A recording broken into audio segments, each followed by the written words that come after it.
Jeff, the last guy. Good God, I forgot him for a second there. And we all fit in 10 years. We were just this pile of wrestling.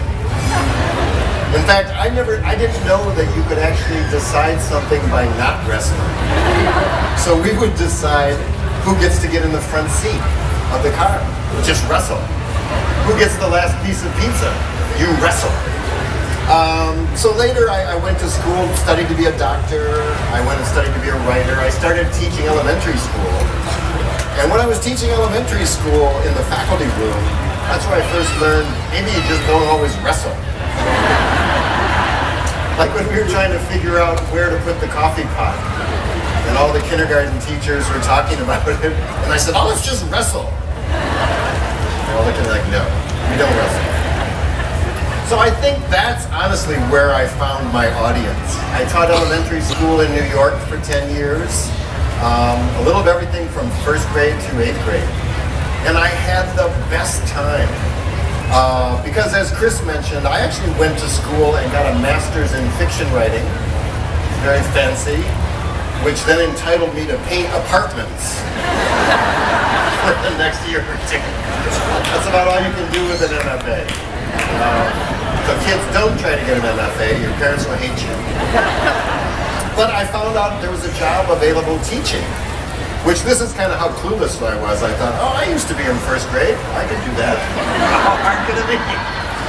It's an incredibly hard job.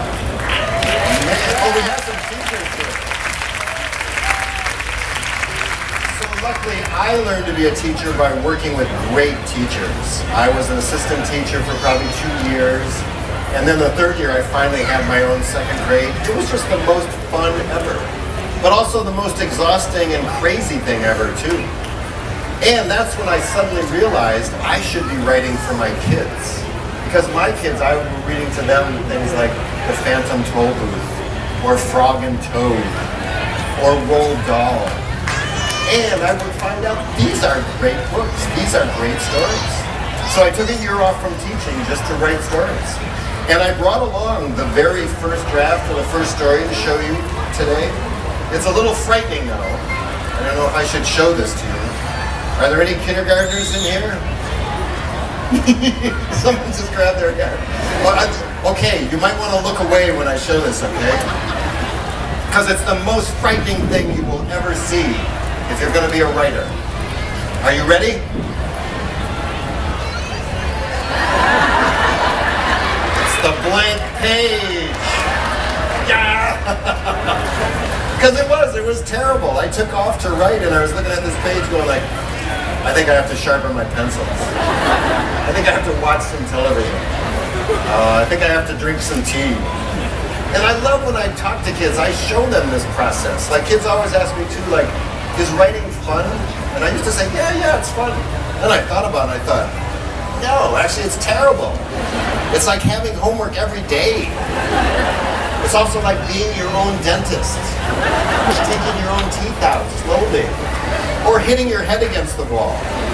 Like it feels really good when you're done. But while you're doing it, it's terrible. It's antisocial, you don't get to talk to people.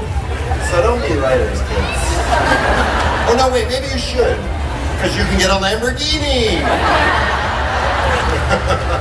Or maybe not. I might be lying because that's what I do as a writer. I make things up. So I wrote the first story. It kind of looked like this. It was just a first draft on a legal pad. And I sent stories out to people and got them rejected like crazy. I used to get form letters that just said, Dear Mr. Insert Name Here, this is not quite right for us. But then I started sending them stories that eventually became The Stinky Cheese Man. Then I got some handwritten letters. And they said, Dear Mr. Skazukababo,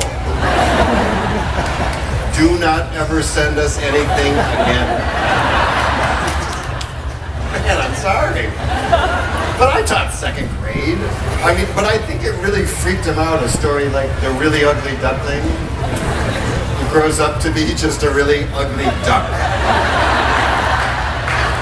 The end. Like, can you imagine an editor reading that going like, something's wrong with this man. But the only thing wrong with me was that I spent a lot of time with second graders. That's also what happened to my hair. I had a whole bunch of hair before I was in second grade for 3 years. But second graders are amazing. Like, that's not going to change their life when they find out an ugly duckling grows up to be an ugly duck. I think I also learned that from teaching, too. I taught my second graders and met them later, like in 7th and 8th grade. And there were a couple kids.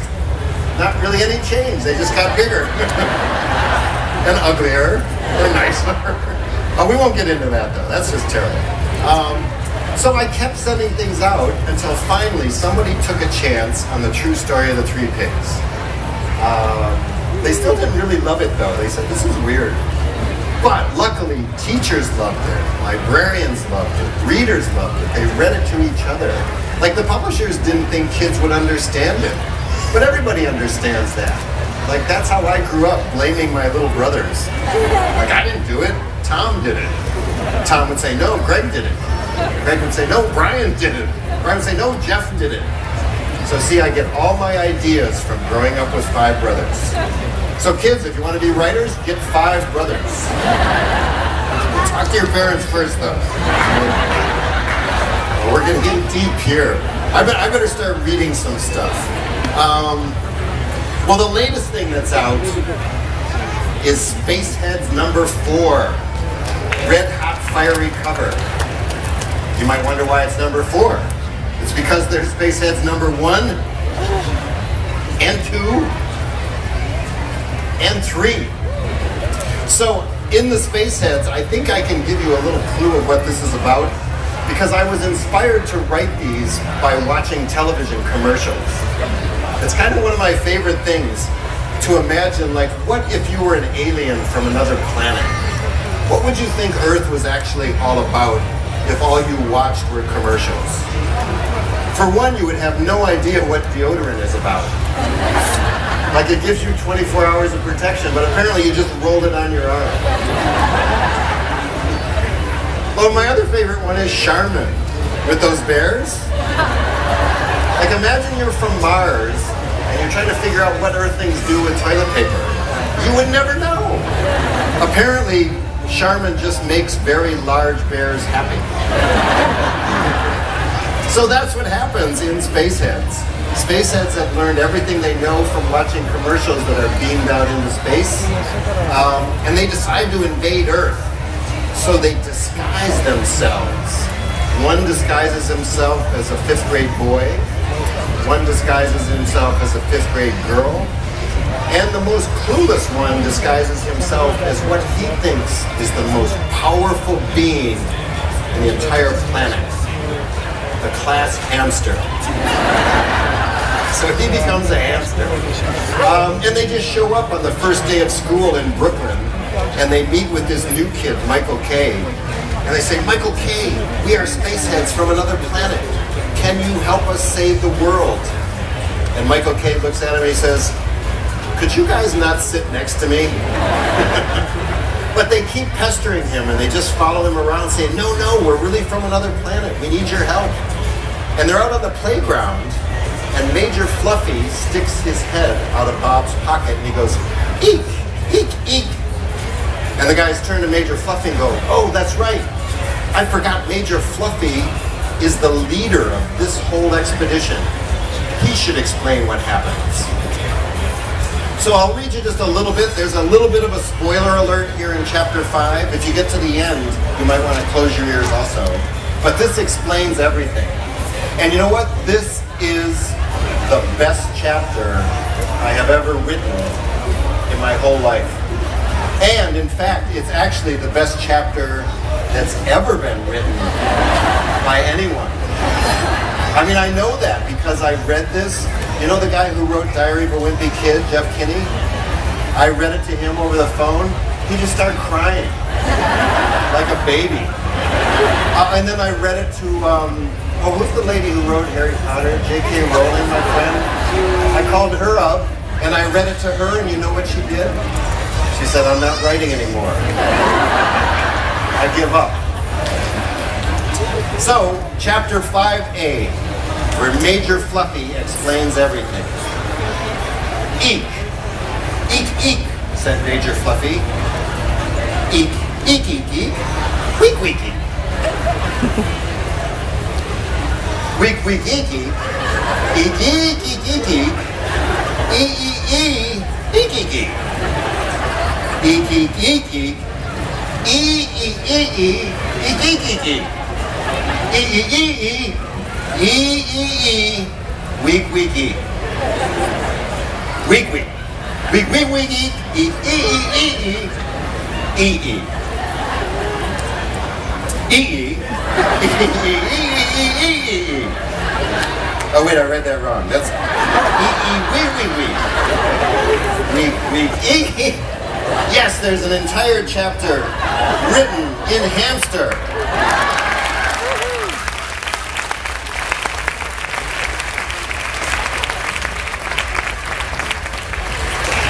Don DeLillo can't do that. I saw him last night, bugged him.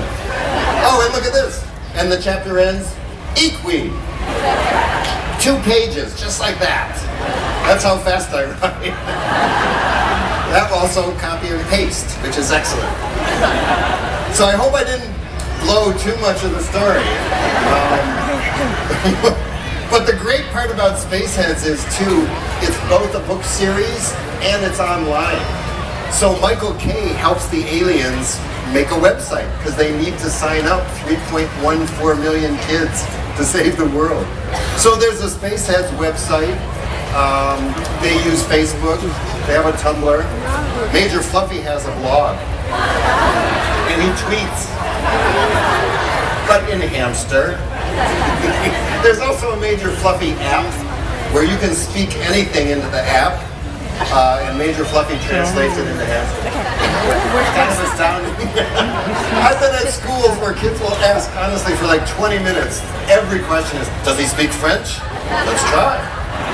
Bonjour. Does he speak Chinese? I think so. Does he speak duck? Yes, he does.